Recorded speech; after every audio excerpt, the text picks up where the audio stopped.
ជំរាបសួរបងប្អូនបងប្អូនទាំងអស់គ្នានាងខ្ញុំណានជាតួអង្គក្នុងសាច់រឿងតែលេខ1តែលេខ2ប៉ុន្តែខ្ញុំជាកូនតែលេខ2អញ្ចឹងបងប្អូនទាំងអស់គ្នាចង់ដឹងថាសាច់រឿងតែលេខ1តែលេខ2ប្លែកភ្នែកប្លែកអារម្មណ៍យ៉ាងណាកុំភ្លេចតាមដានទាំងអស់គ្នាតាមរយៈកញ្ចក់ទូរទស្សន៍ Town Full HD TV និង Page ផ្លូវការ Town Full HD TV អញ្ចឹងកុំភ្លេចតាមដានទាំងអស់គ្នាអរគុណបាយបាយ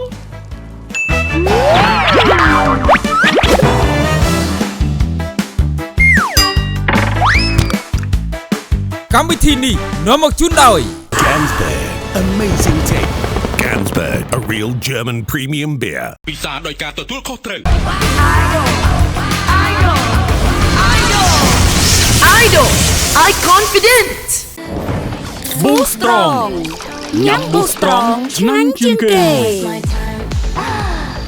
តែទឹកខ្មុំ Freshy ទាំងឆ្ងាញ់ទាំងអនាម័យលើសពីតែជ្រក់ធម្មតា